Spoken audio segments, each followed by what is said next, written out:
아멘. 네, 이렇게 또 오랜만에 뵙습니다. 잘 지내시죠?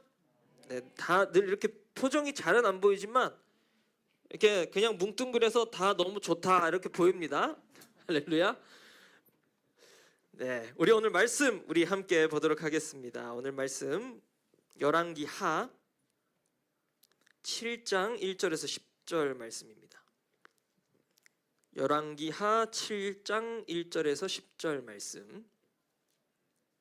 우리 말씀을 한 목소리로 1절부터 10절까지 같이 읽겠습니다. 열왕기하 7장 1절에서 10절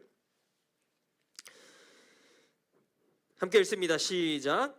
엘리사가 이르되 여호와의 말씀을 들을지어다. 여호와께서 이르시되 내일 이맘때에 사마리아 성문에서 고운 밀가루 한 스아를 한 세겔로 매매하고 보리 두 스아를 한 세겔로 매매하리라 하셨느니라. 그때의 왕이 그의 손에 의지하는 자 곧 한 장관이 하나님의 사람에게 대답하여 이르되 여호와께서 하늘에 창을 내신들 어찌 이런 일이 있으리요 하더라. 엘리사가 이르되 내가 내 눈으로 보리라. 그러나 그것을 먹지는 못하리라 하니라. 성문 어귀에 나병 환자 네 사람이 있더니 그 친구에게 서로 말하되 우리가 어찌하여 여기 앉아서 죽기를 기다리랴. 만일 우리가 성읍으로 가자고 말한다면 성읍에는 굶주림이 있으니 우리가 거기서 죽을 것이요 만일 우리가 여기서 머무르면 역시 우리가 죽을 것이라. 그런즉 우리가 가서 아람 군대에게 항복하자. 그들이 우리를 살려두면 살 것이요 우리를 죽이면 죽을 것이라 하고 아람 진으로 가려 하여 해질 무렵에 일어나 아람 진영 끝에 이르러서 본즉 그곳에 한 사람도 없으니 이는 주께서 아람 군대로 병거 소리와 말 소리와 큰 군대의 소리를 듣게 하셨으므로 아람 사람이 서로 말하기를 이스라엘 왕이 우리를 치려하여 헷 사람의 왕들과 애굽 왕들에게 값을 주고 그들을 우리에게 오게 하였다 하고 해질 무렵에 일어나서 도망하되 그 장막과 말과 나귀를 버리고 진영을 그대로 두고 목숨을 위하여 도망하였습니다. 그 나병 환자들이 진영 끝에 이르자 한 장막에 들어가서 먹고 마시고 거기서 은과 금과 의복을 가지고 가서 감추고 다시 와서 다른 장막에 들어가 거기서도 가지고 가서 감추니라. 나병 환자들이 그 친구에게 서로 말하되 우리가 이렇게 해서는 아니 되겠도다. 오늘은 아름다운 소식이 있는 날이거늘 우리가 침묵하고 있도다.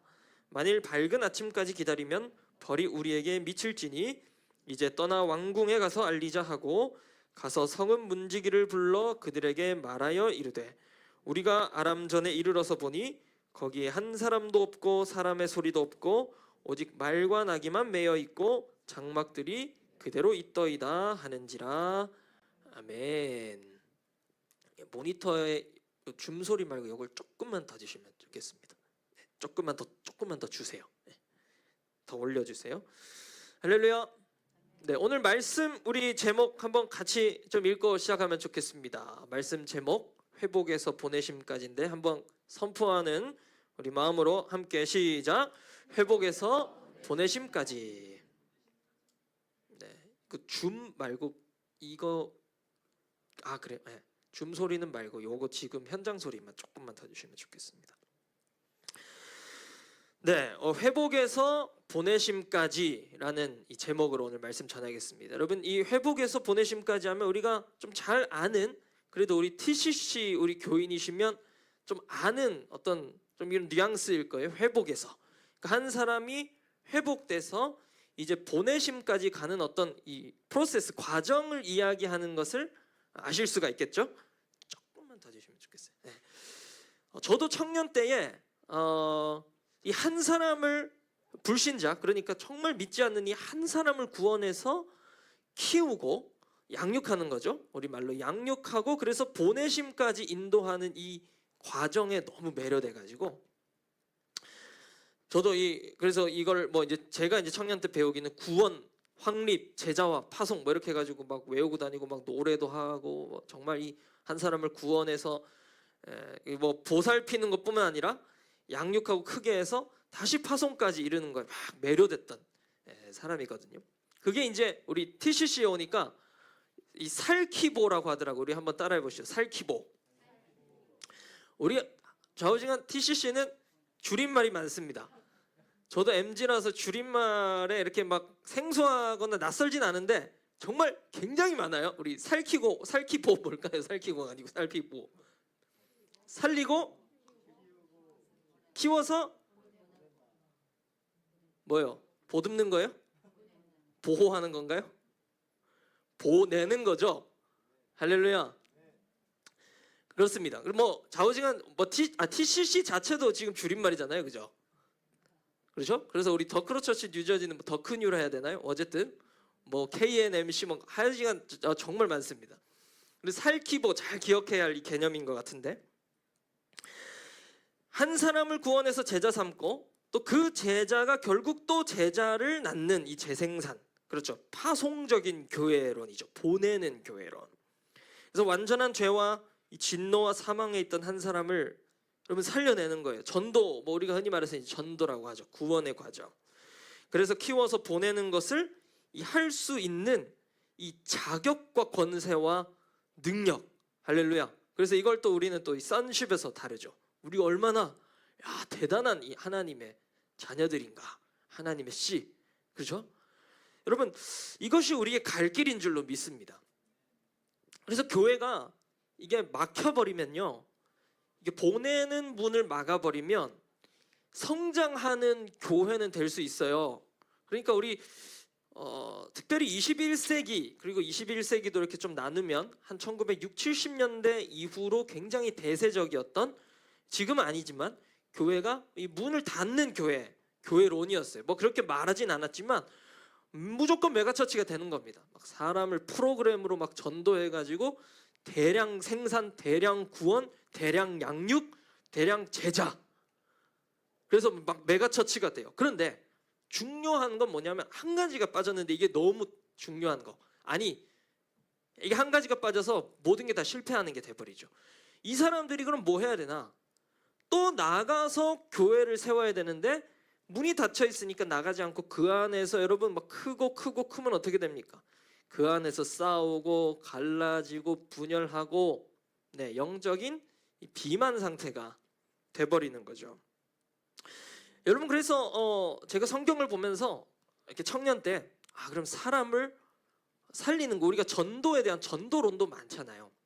그리고 제자 양육해서 키워내는 것도 참 많아요. 뭐 제자 훈련 이런 거 코스만 해도 어마어마하죠. 그런데 그런 사람들을 어떻게 보내야 하고 또 보내서 어떻게 해야 하게끔 만들어야 하는가에 대한 담론이 굉장히 부족했던 거예요.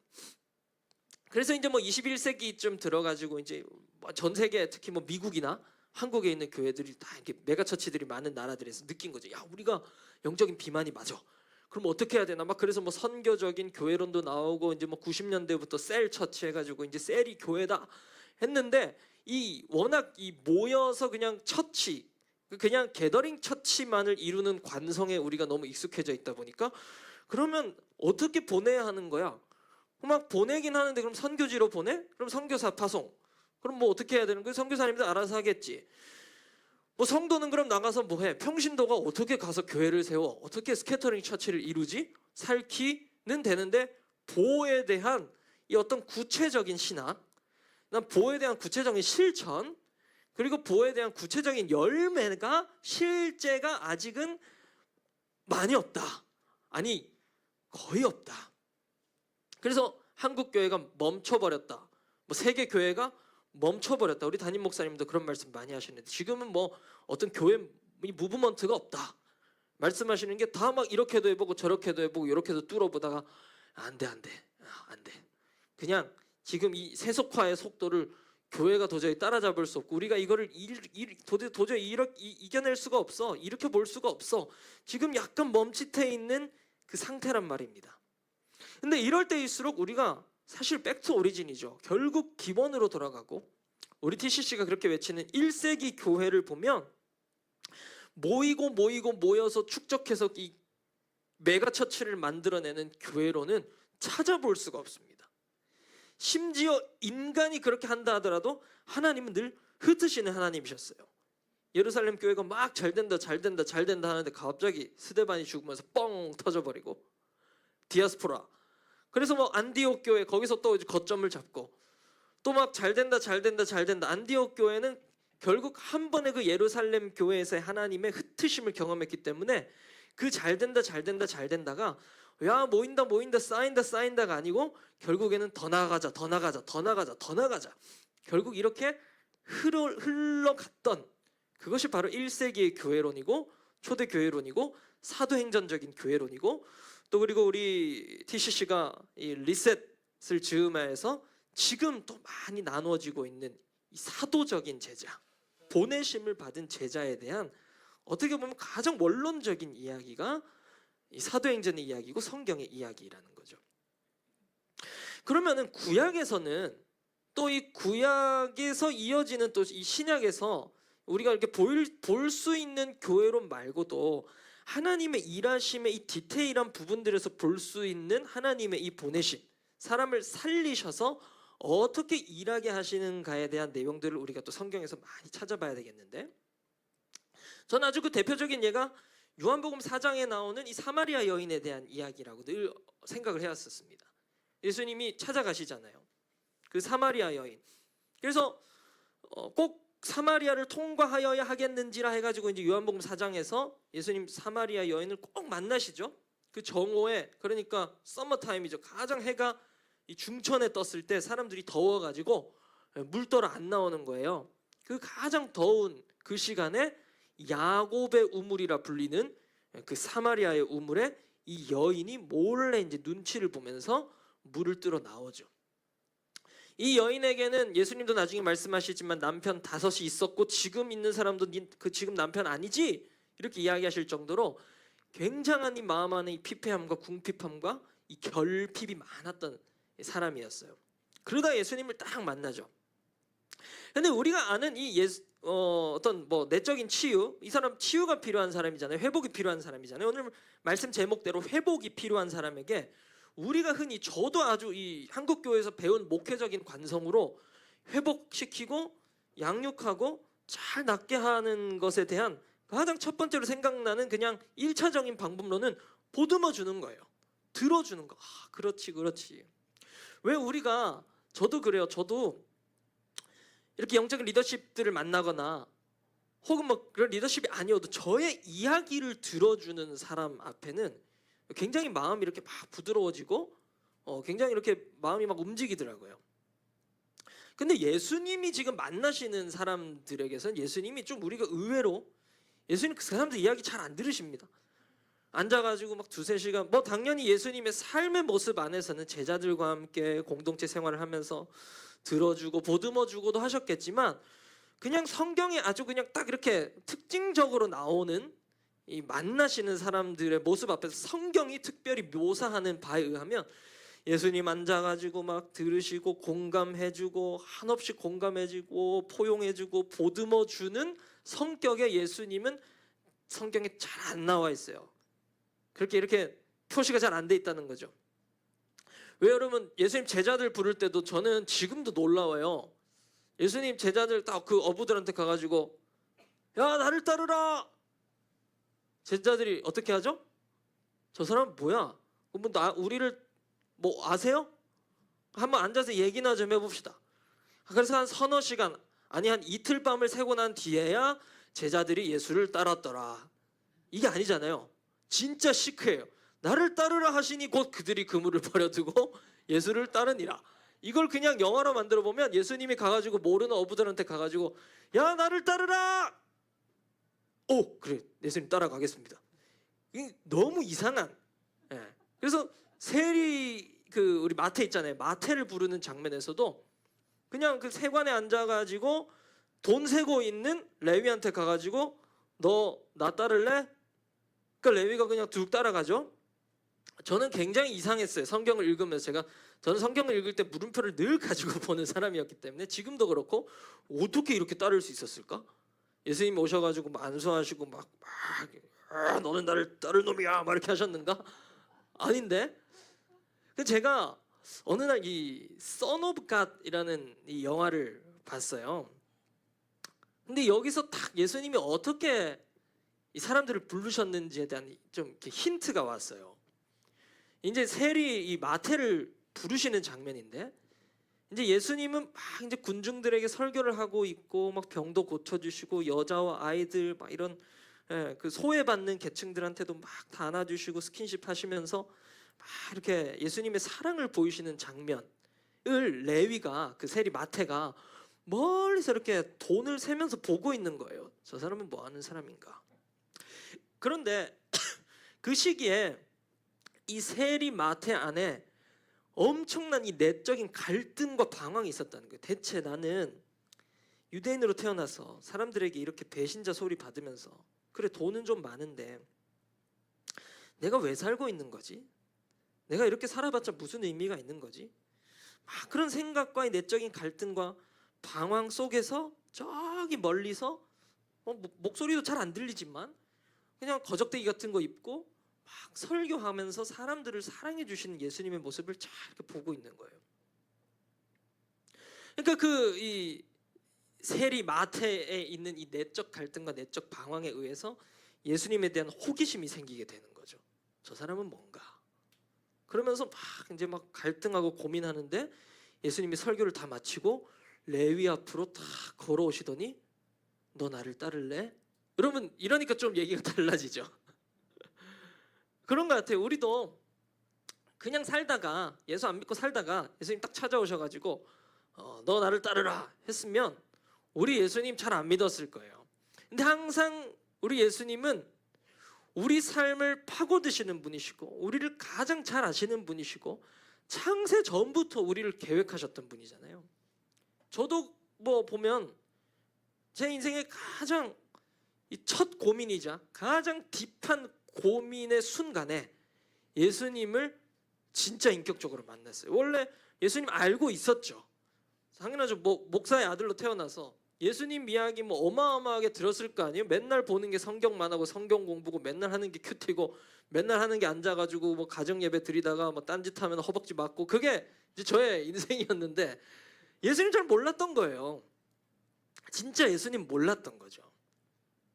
그런데 어느 순간 제 인생에 어떤 뭐 그 얘기를 하면 또 길어지니까 어떤 계기가 있었는데 그 순간 제 인생에 정말 이 총체적인 고민, 나는 왜 사는가?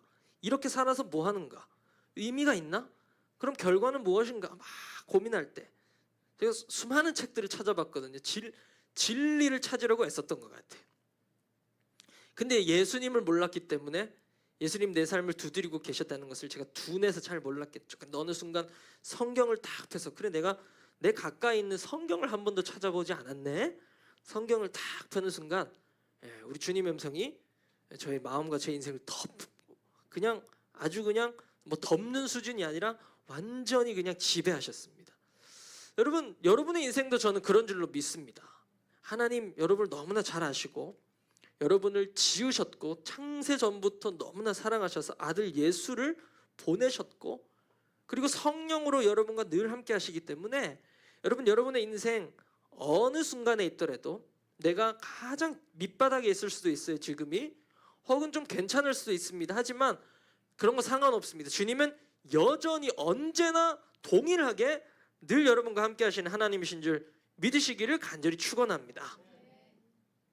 오늘 말씀을 보면 북왕국 시대의 이 엘리사 시대의 배경입니다. 그러니까 엘리사의 시대는 우리가 엘리야의 시대에 대해서 잘 알죠. 이 아합 왕의 시대, 이 북이스라엘이 완전히 밑바닥까지 갔던 뭐 엘리사의 시대도 뭐 대동소이합니다. 거의 뭐 수준이 비슷해요. 뭐 그 자손 뭐 그 나물의 그 밥이겠죠. 오늘 말씀의 줄거리는 뭐냐면 이제 아람 왕 벤하닷이 사마리아를 포위해요. 이제 사마리아가 사실 굉장히 좋은 땅이거든요. 늘 이 뭐 그 시대에 이집트라든지 또 이제 조금 이제 역사 흐르고 나면 여기 이제 아수르도 생기고 뭐 이제 유럽 문명도 막 커지고 이러면서 늘 그 길목에 있는 굉장히 작은 땅이지만 늘 강국들이 노렸던 이 요지였던 거죠. 사마리아도 나름 좀 고지예요. 그러니까 우리나라로 치면 고지는 아닌데 그래도 이 지역에서는 꽤 고지예요. 그렇기 때문에 조망도 가능하고 그렇기 때문에 군사적인 요충지죠. 그래서 이 시대에 좀 떠오르고 있었던 이 아람, 그러니까 지금으로 치면 시리아 쪽인데 그쪽에 있는 이 강국이 이제 사마리아 성을 늘 차지하고 싶었어요. 그러다가 뭐 이 앞에도 엘리사 때문에 막히고 그러는데 이제는 진짜 작정하고 딱 쳐들어온 거예요. 그래서 이 고대 공성전의 가장 어떻게 보면 우선적인 전략은 뭐냐면 이 공급망을 그냥 탁 다 포쇄해 버리는 겁니다. 그러니까 이 사마리아 성 주위로 그 어떤 물자나 물류도 들어가지 못하게 하고 뭐 물 같은 거 그리고 곡식 같은 것도 하나도 뭐 이렇게 무역하지 못하게 하는 거죠. 그럼 사마리아 성이 완전히 포위돼 가지고 이거 뭐 몇 달 지나면 뭐 지금처럼 막 드론에서 떨어뜨릴 수 있는 것도 아니고 뭐 헬기에서 떨어뜨릴 수 있는 것도 아니잖아요. 그냥 그야말로 고립이 되는 겁니다. 그러니까 지금 이 성 안에 하이퍼 인플레이션이 일어나요. 그래서 말씀 오늘 우리가 읽진 않았지만 6장에 보면 이 나귀 머리 하나를 은 80세겔에 사고 은 80세겔이라 하면 1년 연봉치예요. 그러니까 나귀 머리 하나를 1년 연봉치를 주고 사야 하고 그 다음에 말도 안 되는 이야기 비둘기 똥. 여러분 비둘기 똥을 왜 사고 팝니까? 저도 이 비둘기 똥을 왜 사고 팔지? 은 5세겔을 막 사고 팔거든요. 이게 나름 이렇게 연료기도 하고 추울 때 뭐 이렇게 불 떼고 요리할 때 쓸 수 있는 연료기도 하고 또 어떤 주석에서는 비둘기 똥이라고 이름하는 굉장히 보잘것없는 뭐 이렇게 나무 열매 뭐 이런 게 있었다. 뭐 사람이 겨우 먹을 수 있는 그런 것도 은 5세겔. 은 5세겔이라 하면 거의 뭐 한 달 연봉의 한 절반 정도 되는. 그러니까 그야말로 극심한 경제난이 온 거예요. 이 1차 대전 끝나고도 이 독일을 이 사람들이 막 이렇게 승리한 이 강국들 뭐 영국이나 프랑스나 이런 나라들이 쫙 완전히 그냥 조약으로 막 이렇게 압박하잖아요. 그래가지고 그 마르크 집 해가지고 애들이 막 장난감 같이 뭐 피라미드처럼 쌓아놓고 놀고 그거 포대로 이고 가도 빵 한 개 못 사는 마치 이제 그런 형국이 지금 사마리아 형국이 됐다는 거죠. 그래서 지금 이 여호람 왕이 완전히 화가 났어요. 그 앞에 뭐 몇 가지 일도 있었는데 어쨌든 좀 거두절미하고 여호람 왕이 그냥 자신에게 백성들이 얼마나 더 원망하겠어요. 또 애 삶아가지고 먹고 또 저 애 먹었는데 왜 내 애는 내 애는 먹었는데 왜 저 애는 못 먹게 하냐 막 이런 걸로 막 싸우고 이러니까 이제 여호람 왕이 그냥 머리끝까지 하나 가지고 누구를 죽이라고 이제 막 달려드냐면 엘리사를. 이래서 여러분 가정 환경이 중요한 것 같아요.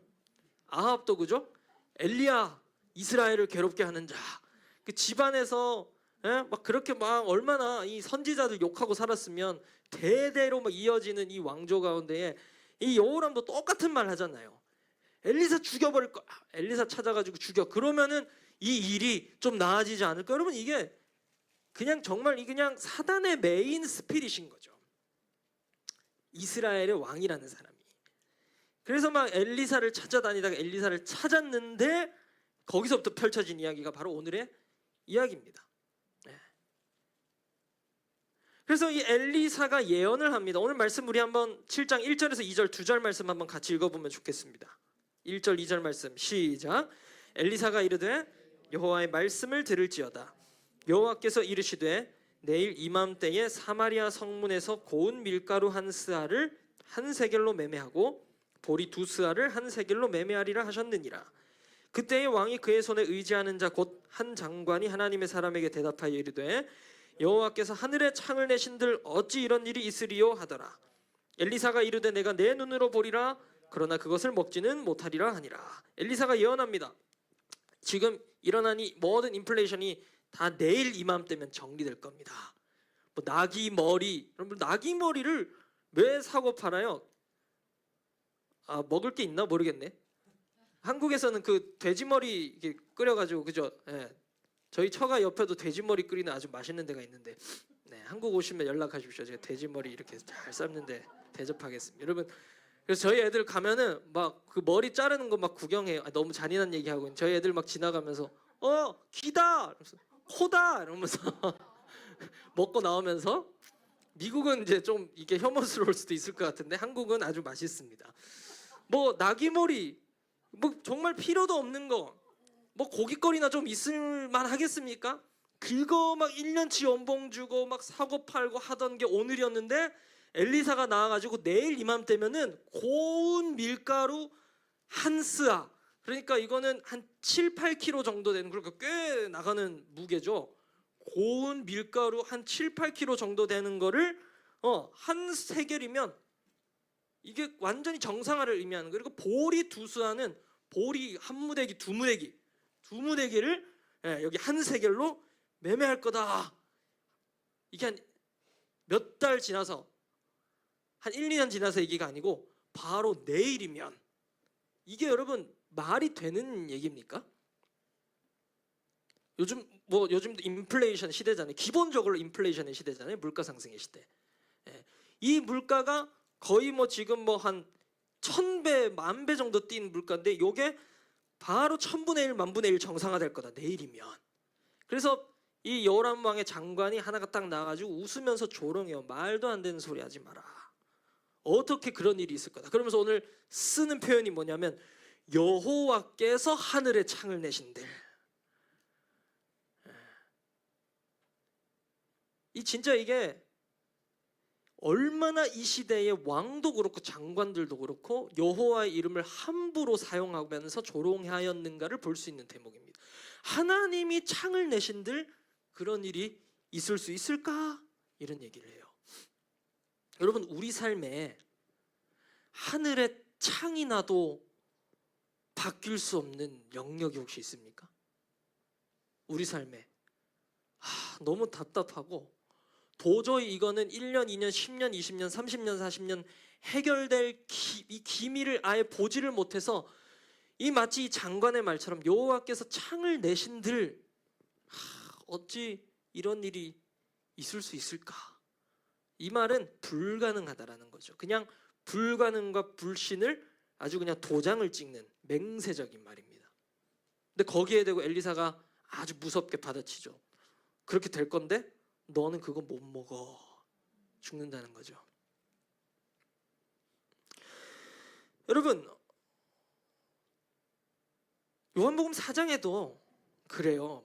제가 오늘 말씀과 요한복음 4장 말씀을 계속 빗대어서 좀 설명을 드릴 텐데 여러분 이 여인이 남편이 5이 있었고 지금 함께 있는 남자도 너의 남편 아니지라고 예수님 말씀하셨는데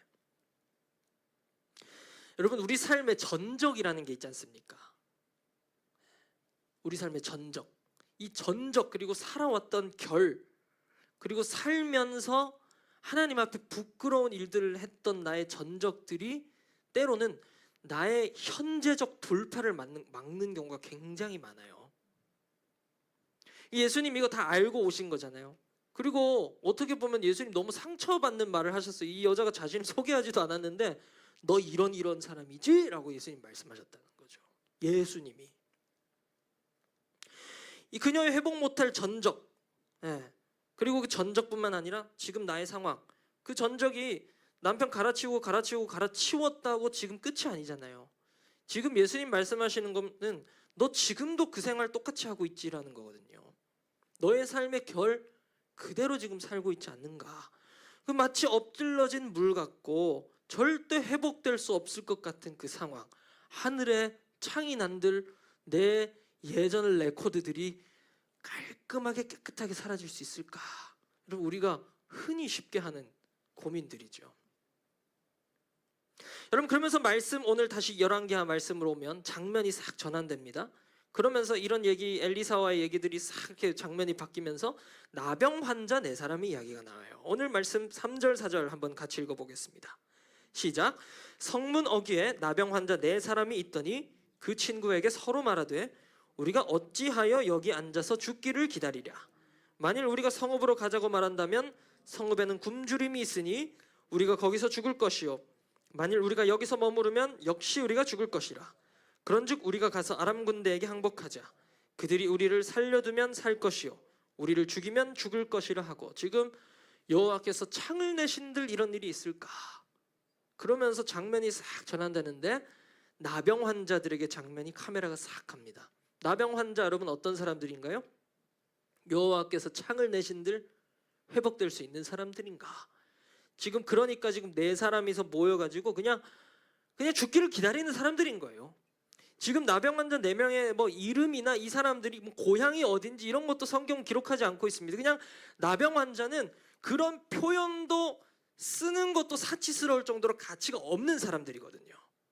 그 사람들이 모여가지고 지금 하는 말이 뭐냐면 그래, 우리가 지금까지 여기 앉아서 죽기를 기다렸는데 나병 환자인 자신의 상태와 자신의 인생의 전적도 그냥 죽어 마땅한 삶인데 지금 사마리아 성까지 포위돼가지고 완전히 그냥 굶어 죽게 생겼으니 그래, 우리는 그냥 다 죽겠다라고 생각했던 사람들인 거예요.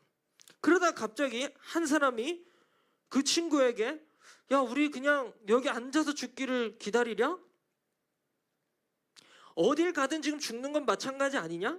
그래서 4절 보니까 성읍으로 들어가면 성읍은 굶주림이 있으니 우리가 거기서 죽을 거고, 그리고 성읍 들어가도 또 안 되는 이유가 있잖아요. 그들은 나병 환자잖아요. 완전 부정하고 그냥 몰매 맞아 죽는 사람들이에요.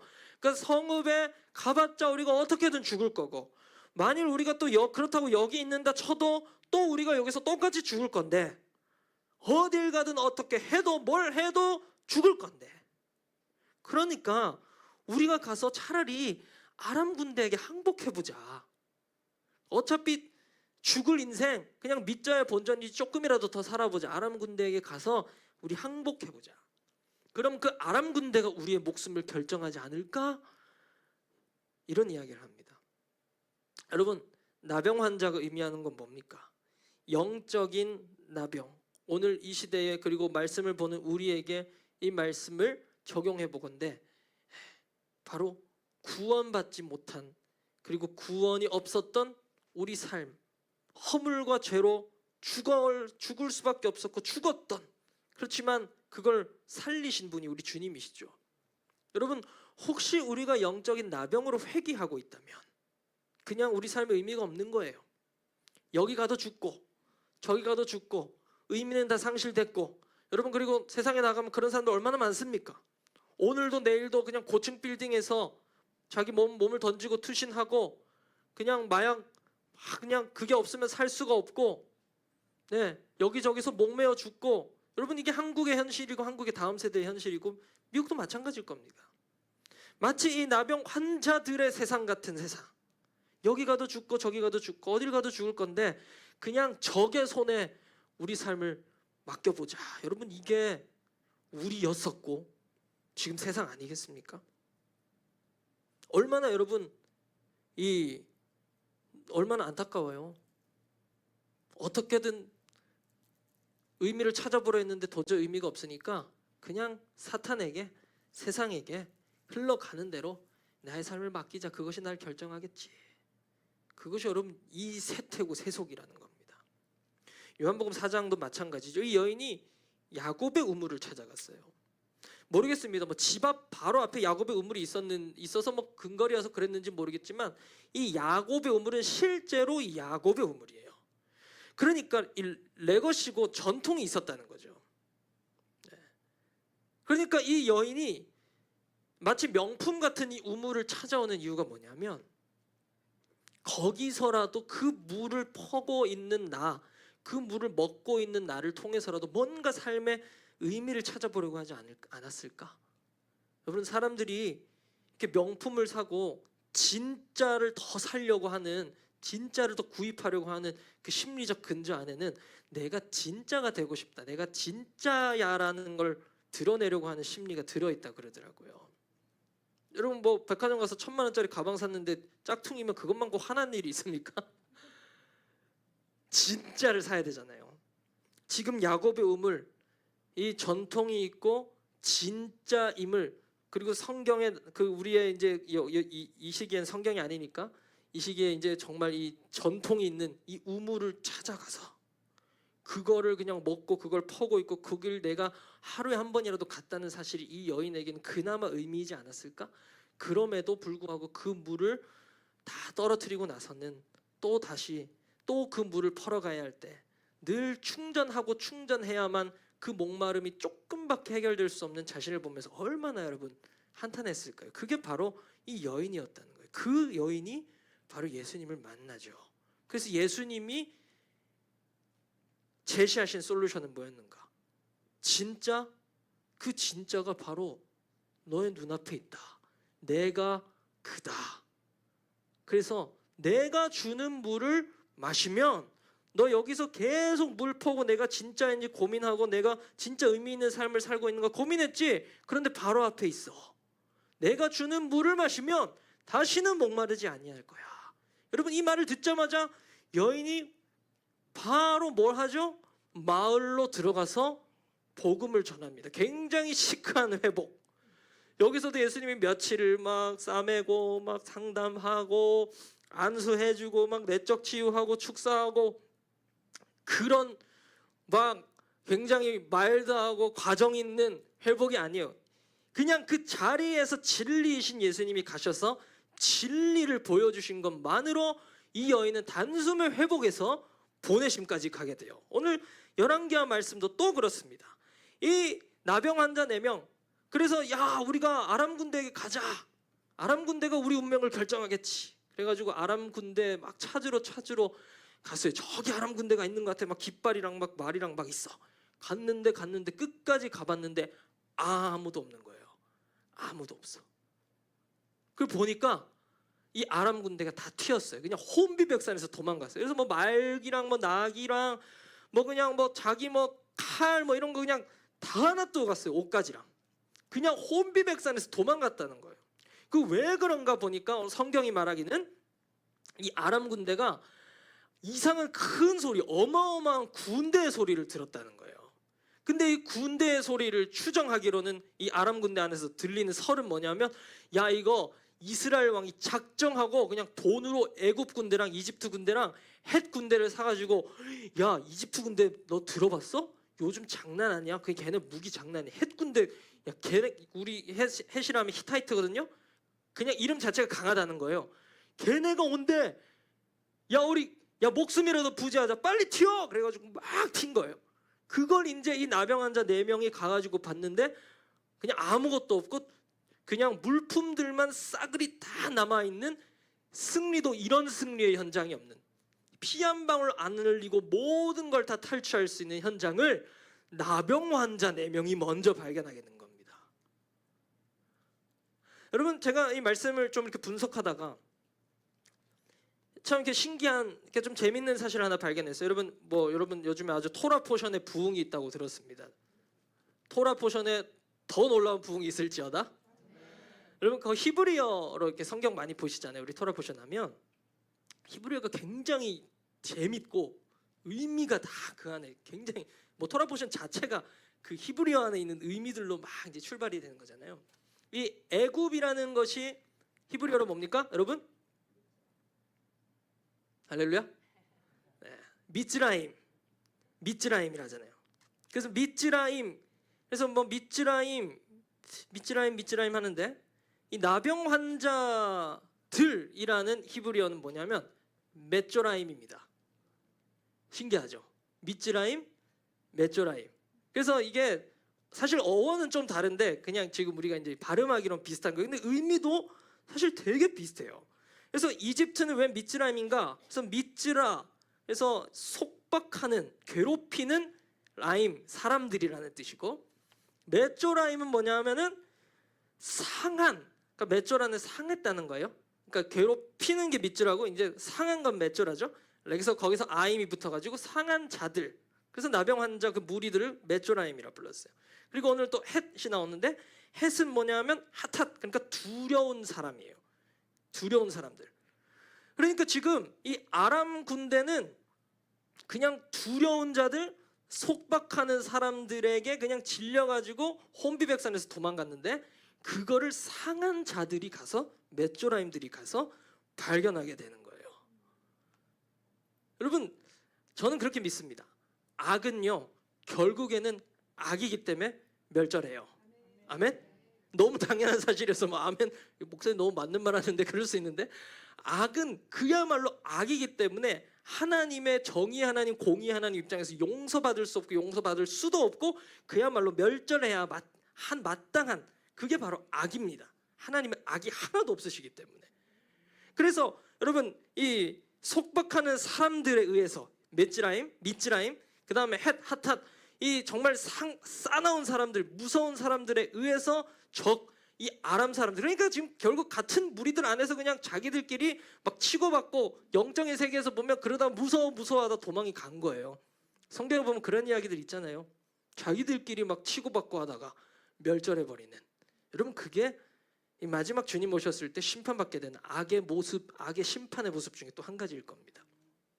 그런데 그 와중에 그들이 막 스스로 치고받다가 완전히 멸절해버린, 그냥 멸절일 뿐만 아니라 모든 자신의 전리품들을 다 이스라엘에게 주고 떠난 그 장면을 가장 먼저 발견한 사람들은 메조라임, 상한 자들이었다는 거죠.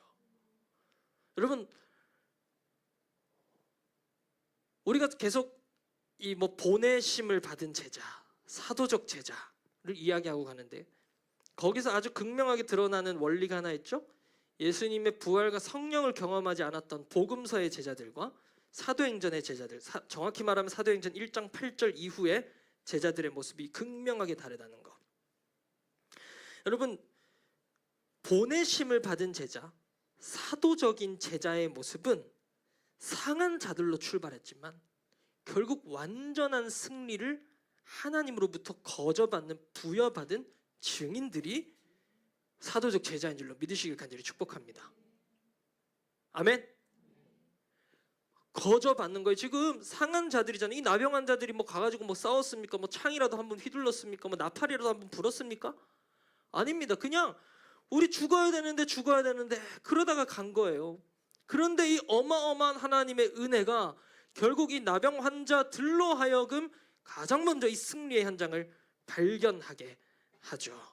오늘 요한복음 4장에서도 예수님 이 사마리아 여인을 찾아가셨습니다. 찾아가셨다는 것 자체가 거저이지 않을까요? 여인이 와달라고 한 것도 아니지 않습니까? 여인이 편지 보낸 것도 아니지 않습니까? 여인에게는 그야말로 우연 같은 일이에요. 처음 봐도 예수님 모르잖아요. 이 물 달라는 사람이 누구냐 이러고 있잖아요. 제자들도 심지어 그 현장에서, 사실 이 요한복음 4장 이야기도 보면 사실 제일 피해자는 제자들이에요. 얼마나 제자들을 멍청하게 그리고 있는지. 사도 요한이 자기가 제자잖아요. 자기가 제자 그룹의 한 사람인데도 자기들을 그렇게 쓸 것 같으면 진짜 예수님 보기에는 어마어마하게 한심한 사람들이 제자들이었을 것 같아요.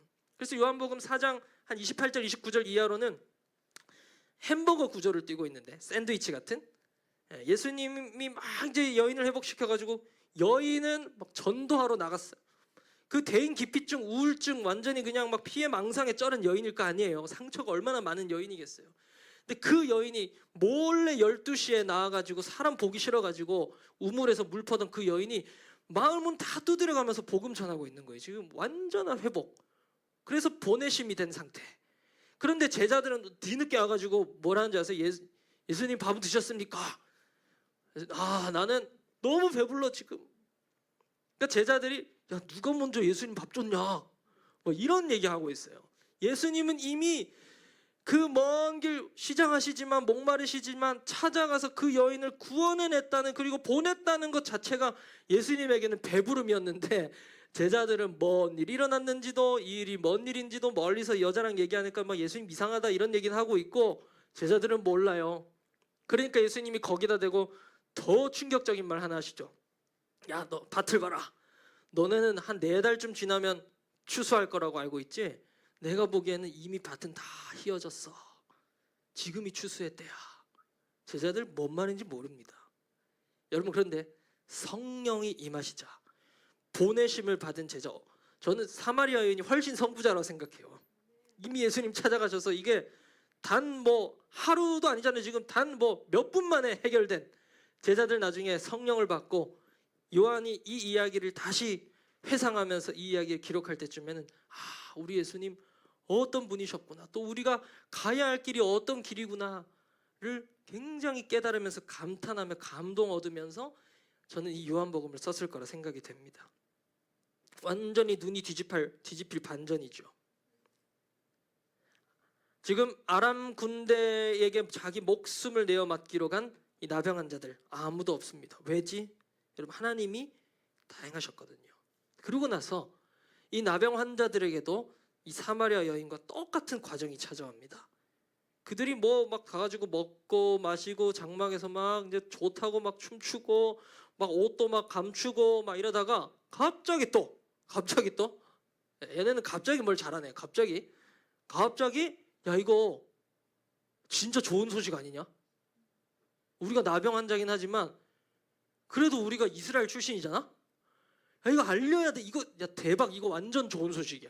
그래가지고 넷이서 와 하면서 뛰어가가지고 성전 문지기 불러가지고 한번 보세요. 지금 쫄아있지 말고 나가서 보라고. 지금 다 도망갔다고. 그러니까 막 이 이스라엘 다 쫄아가지고 막 와 막 이게 아니고 진짜요? 진짜요? 가볼까? 막 이래가지고 겨우 보고 와요. 여러분, 하나님이 행하시는 일을 우리가 가장 먼저 목도하시길 축원합니다. 가장 작은 자지만 마치 나병 환자같이 무너져 있는 자지만 더 나아가서 오늘 다시 일어날 힘이 없는 분들이 여기 있을지도 모르겠습니다. 그리고 요한복음 4장에 나오는 사마리아 여인의 그 과거 전적과 같은 막 은혜 받아가지고 가다가도 그 전적이 나를 막 끌어당기는 거예요. 또 가다가도 또 그 전적이 나를 다시 원상복귀 시키는 거예요. 그걸 우리가 기복이라고 하죠. 그래서 또 막 가다가도 막 주변에서 막 복 듣고 막 은혜 받아가지고 또 가다가도 다시 원래 상태로 돌아오고 숨게 되고 잠수 타고. 여러분, 오늘 회복이 있길 간절히 축원합니다. 아멘. 완전한 회복, 하나님이 이미 다 이루셨고 이미 다 처리해 놓으신 그 길을 여러분, 아무리 약할지라도, 아무리 죄 많을지라도, 아무리 상처 많을지라도 하나님이 해결하시고 우리와 함께 가시는 주님이세요. 아멘. 우리 오늘 말씀 9절 말씀, 7장 9절 말씀 같이 한번 읽겠습니다. 시작.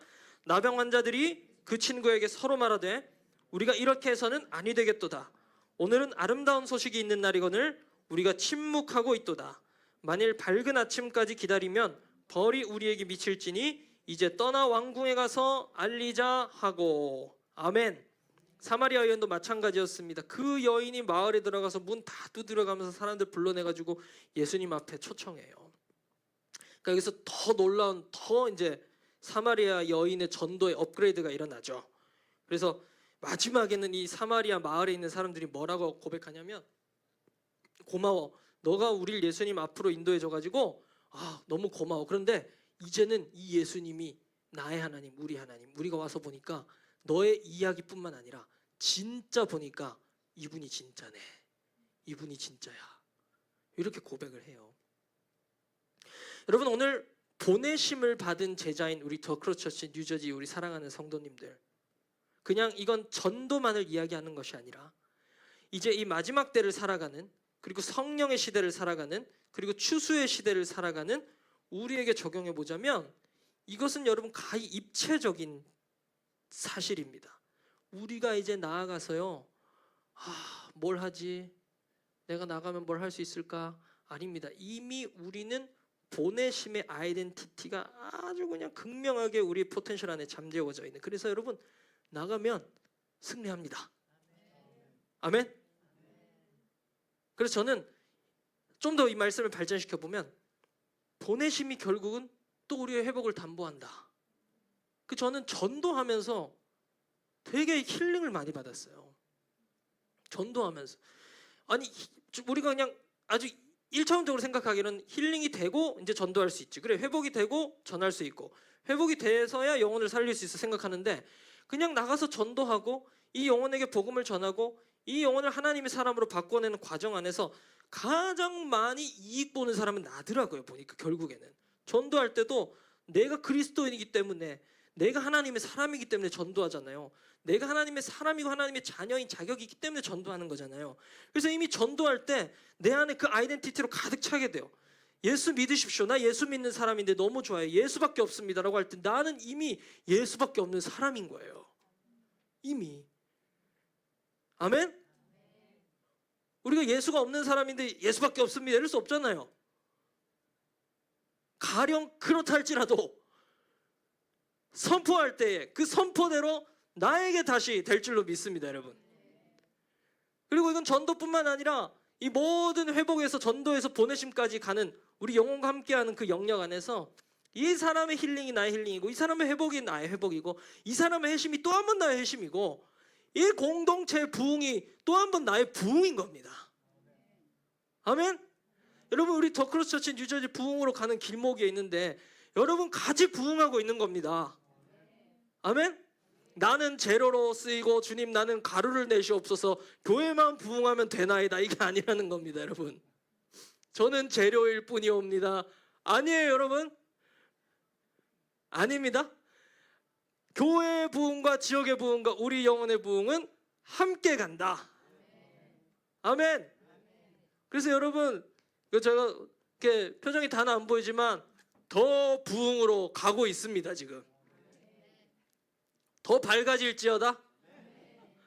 더 놀라운 간증과 기적들이 삶의 열매를 맺힐지어다. 여러분 이 무명의 나병 환자들 그냥 나병이에요. 이 시대로 치면 짐승보다 못한 이들입니다. 그리고 5번이나 남편을 바꾼 이 여인 게다가 사마리아 출신이에요. 진짜가 되고 싶지만 가짜 투성이에서 허우적대던 여인인데 그에게 진짜가 찾아오십니다. 이 나병 환자들 진짜 하나님의 행적을 먼저 보게 됩니다. 그리고 먼저 알립니다. 집문 두드려가면서 다 전합니다. 여러분 마치 우리의 인생의 일대기 같지 않나요? 저는 이 요한복음 4장 말씀도 그렇고 오늘 우리 열왕기하 7장 말씀도 그렇고 아니 성경의 모든 이 시궁창 같은 곳에서 허우적대던 사람들을 다 하나님 이끌어내셔서 아무 삶의 의미도 없던 사람들을 이끌어내셔서 믿음의 용사로 믿음의 선진들로 주님 세우시잖아요. 그 역사를 보면서 여러분 뭘 느끼는가? 아 주님 내 인생도 그렇게 인도하시겠구나. 주님 여러분의 인생도 다 그렇게 인도하시겠구나. 아멘. 우리 사랑하는 우리 더크로스 처치 뉴저지의 모든 성도님들의 삶을 그렇게 이끄시겠구나 믿음으로 선포합니다. 아멘.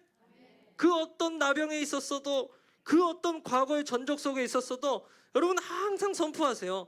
우리의 아빠 되신 하나님 아버지는 결코 우리를 정죄하지 아니하시는 하나님이십니다. 결코 우리의 전적 붙들고 야 너 과거에 좀 그런데? 너 옛날에 그랬지? 너 그런 전적 가지고 사역할 수 있겠어? 하나님 결코 그런 말씀 안 하시는 분이세요. 아니 아예 잊고 나와 함께 사랑하는 신부와 함께 가장 즐겁게 그 길을 걸어가시는 분이 우리 하나님이시라는 거예요. 아멘. 하나님을 즐겁게 룰루랄라 가는데 내가 나는 옛날에 나는 지금 나는 이런 약점이 절대 그럴 필요 없습니다 여러분. 아멘. 제가 늘 선포하는 말씀이지만 로마서 8장 1절 2절의 말씀 그러므로 그리스도 예수 안에 있는 자에게는 결코 뭐가 없습니다. 정죄함이 없습니다. 아멘. 성령의 법이 죄와 사망의 법에서 이미 우리를 해방한 줄로 믿습니다. 그래서 우리 안에 그래도 미적지근되는 우리 안에 있는 여러 가지 갈등들과 나의 전적과 나의 상황과 나의 현실과 내 안에 있는 고민들 내적 고민들 그래서 그 안에서 막 끙끙대면서 우리가 어떻게 기도할지를 알지를 못할 때 우리 안에 계신 성령 하나님께서 부르짖으면서 우리를 위해서 기도하시는 것이고 그렇기 때문에 우리는 친히 양자의 영을 받고 우리가 늘 아빠 아버지라고 부를 수 있는 것이고 거기서 모자라서 사도 바울은 또 확신하지 못할까 봐 그 밑에 아무것도 끊을 수 없는 우리에 대한 하나님의 사랑 그 무엇도 끊을 수 없느니라. 아멘. 이게 로마서 8장인 거예요. 여러분 오늘 이 놀라운 회복에서 부르심 보내심의 자리로 단번에 껑충 더 올라가시길 간절히 축복합니다. 말씀의 결론입니다. 여러분 우리 지난주 우리 전도사님 말씀도 동일한 맥락 아니겠습니까? 여러분 다 증인입니다. 증인으로 부름받은 우리 증인은 진짜여야 증인이거든요. 아멘. 다 진짜인 거예요. 진짜. 난 진짜 아니라고 해봤자 여러분 다 진짜로 부름을 받았습니다. 진짜인 여러분 이제는 우리가 뭘 해야 할지 생각할 겨를도 없습니다. 그냥 하나님이 이끄시고 계세요 여러분. 그러잖아요. 우리 요즘 뉴저지 더크로스 멀리서 봐도 엄청나게 바빠 보이는데 매일 일어나가지고 오늘 뭐 해야 되지? 생각할 겨를이 없습니다. 그냥 하나님이 이끌고 계십니다. 너 나와. 하나님이 이끌고 계십니다. 이거 해야지. 내 힘으로 너의 힘이 아닌 내 힘으로 감당하게 되리라. 그러므로 성령이 임하시면 우리가 예루살렘과 유대와 사마리아와 땅끝까지 이르러서 증인이 될 줄로 믿습니다. 아멘. 우리 예배팀 나와주시고 우리 제가 오늘 마지막 이 말씀만 전하면서 우리 함께 기도했으면 좋겠습니다. 이제 저희가 저번 주까지인가 장막절 우리 기간을 보냈잖아요. 제가 장막절 이 기간을 보내면서 말씀을 묵상하는데 계속 이제 제가 예전에 예루살렘에 갔을 때 그 히스기야 수로를 통과했던 것들이 계속 생각이 나더라고요. 그 히스기야의 수로.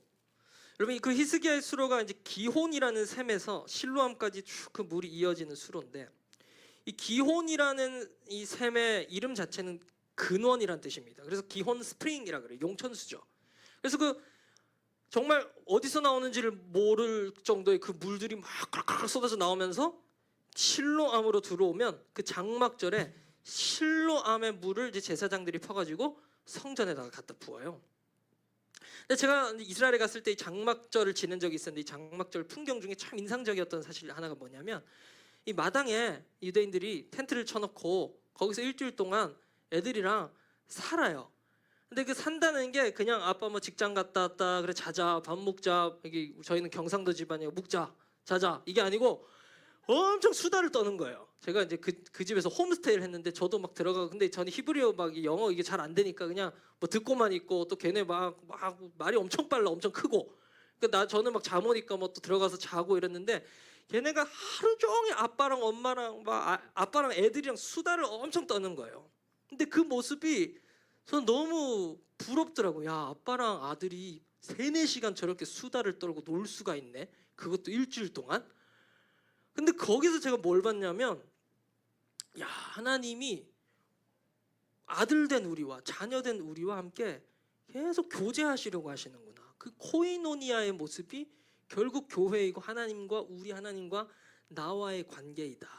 결국 그래서 그 기온에서 근원도 모를 물들이 막 쏟아져 나와가지고 실로암의 물에 그것이 딱 도착하면, 결국 그걸 실로암의 물에 있는 그 실로암에 갇혀 있는 물들을 제사장들이 퍼서 성전의 장막에 이제 붓곤 했는데, 그날 요한복음 7장 명절 끝날, 장막절 끝날 예수님께서 마치 상징적으로 그 물을 붓는 그 펑펑 쏟아져 나오는 스프링에서 갇힌 그 물 앞에서 누구든지 목마르거든 내게로 와서 마시라 말씀하십니다. 나를 믿는 자는 성경의 이름과 같이 그 배에서 생수의 강이 기온처럼 막 흘러나올 거다. 그래서 다윗이 굉장히 계시적인 예언적인 사람이었잖아요.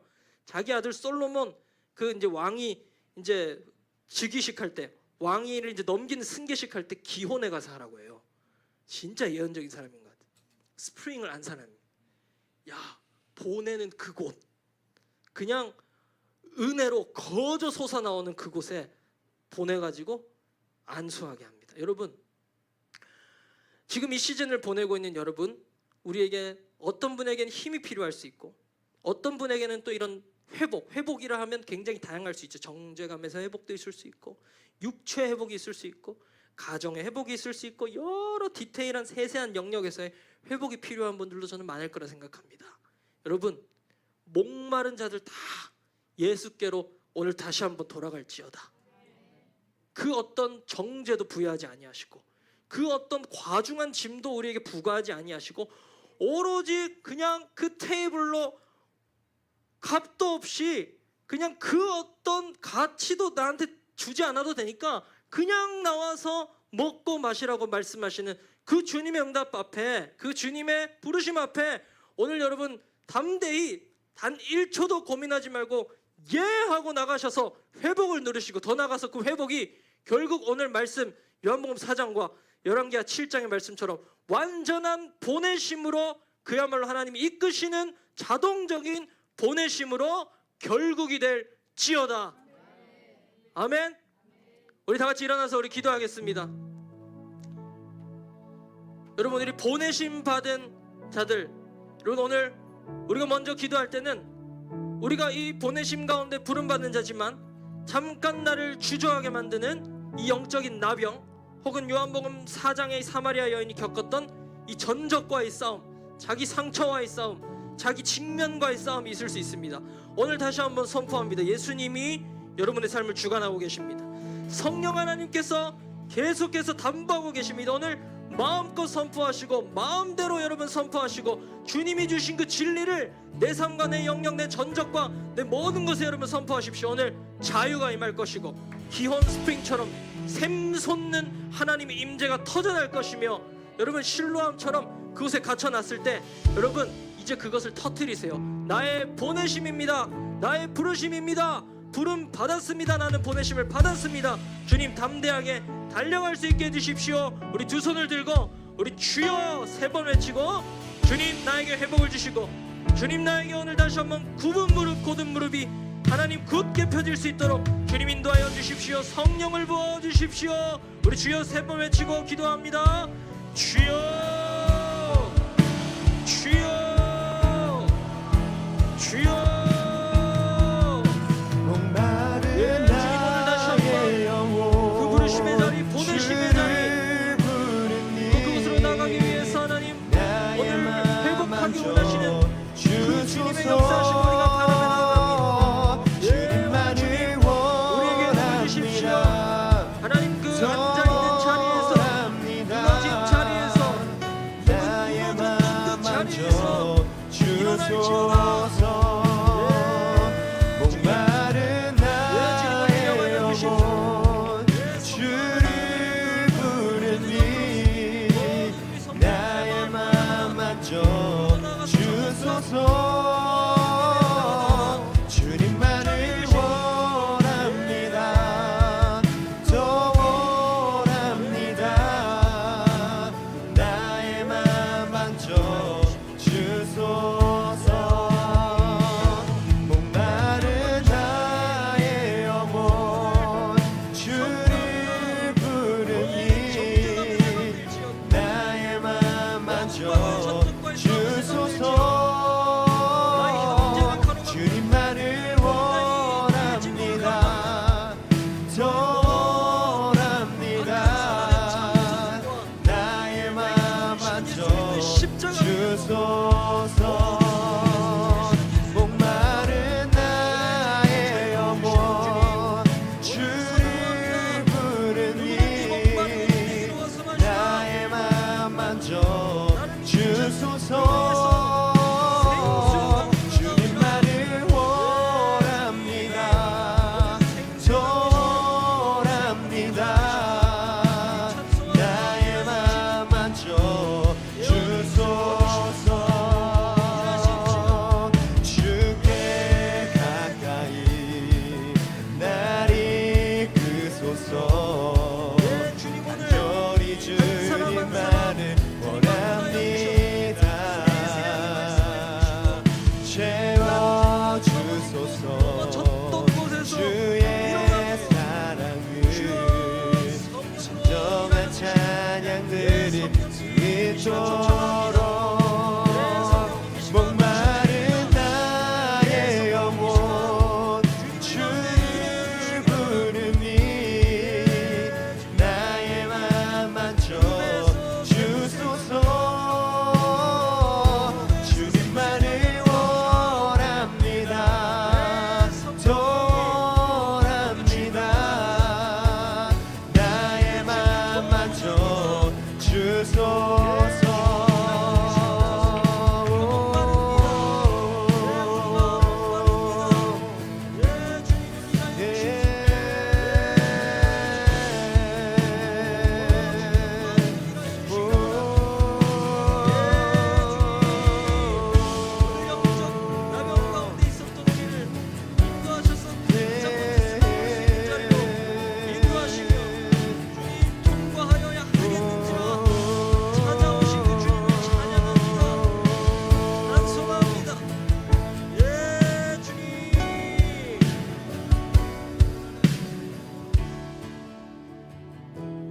오늘 이 시간 우리 한 번 더 기도할 때는 우리 가정을 놓고 좀 기도하면 좋겠습니다.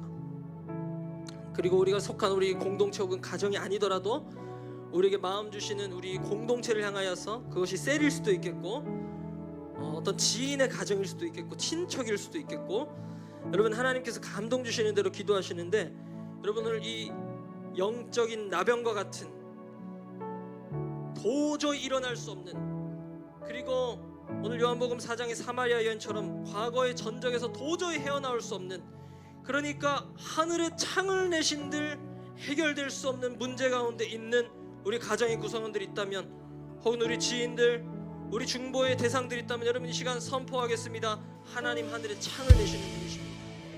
하늘 문을 열고 해결하시는 분이십니다. 하루아침에 해결하실 수 있는 분이십니다. 여러분, 그래서 그 주님 능력의 하나님을 선포하겠습니다. 주님, 찾아오시는 주님, 찾아가시는 주님, 오늘 회복을 명합니다. 회복하여 주십시오. 우리 가정 회복하여 주시며 하나님, 우리 모든 중보의 대상들 가운데에 하나님의 축복을, 하나님의 치유를, 하나님의 회복을 부어 주십시오. 우리 주여음을 외치고 우리 기도하겠습니다. 주여. 네, 주님, 오늘 우리가 중보합니다. 특별히 이 시간 우리 가정 가운데 주님 일하여 주십시오. 주님, 우리 가정에 주님 일하십시오. 우리 가정에 눈물 흘리며 기도하는 주님, 모든 우리 가정의 아픔들, 우리 사연들, 또 그 전적에 매여서 주님 전진하지 못하고 있는 우리 중보의 대상들이 있습니까? 우리 하나님, 우리 공동체의 구성원들이 있습니까? 주님, 이 시간 말씀하여 주십시오. 이 시간 자유함을 얻을지어다. 선포합니다. 자유함이 임할지어다. 예, 주님, 오늘 하나님의 자유가 하나님 덮으십시오. 모든 문제 가운데에 문제보다 크신 하나님 일하십시오. 예, 주님,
이 시간에 우리 마지막으로 우리 기도하시다가 마음껏 기도하시다가 우리 돌아가시면 좋겠는데요. 우리 항상 마지막은 여러분, 우리 공동체를 위한, 우리 뉴저지 더 크로스를 위한 우리 기도하겠습니다. 여러분, 누가복음 4장 18절 말씀에 예수님이 회당에 들어가셔서 이사야의 책을 펴서 이렇게 말씀하십니다. 주의 성령이 내게 임하셨으니 이는 가난한 자에게 복음을 전하게 하시려고 내게 기름을 부으시고 나를 보내사 포로된 자에게 자유를, 눈먼 자에게 다시 보게 함을 전파하며 눌린 자를 자유롭게 하고 주의 은혜의 해를 전파하게 하려 하심이라 말씀하십니다. 여러분, 이 예수님의 선언과 이 예수님의 선포와 사역이 뉴저지 TCC의 사역이고 선포이고 선언인 줄로 믿습니다. 여러분, 이제 회복에서 보내심까지 가게 되는 우리 뉴저지 더 크로스의 선포, 주의 성령이 우리 더 크로스 처치 뉴저지에 임하였으니 하나님, 가난한 자에게 복음 전하게 하시고 기름을 부으셔서 포로된 자에게 자유를 전하게 하시고 눈먼 자에게 다시 보게 함을 전파하게 하시고 눌린 자를 자유롭게 하고 주의 은혜를 전파하는 뉴저지 TCC 될지어다. 하나님, 이것이 우리의 부르심이고 우리의 데스티니가 되게 하여 주십시오. 눌린 자리, 앉은 자리, 하나님 넘어졌던 자리에서 일어나 이 예수 그리스도의 사역, 이것을 사도적으로 감당해내는 더 크로스 처치 뉴저지 될지어다. 우리 외치고 기도합니다.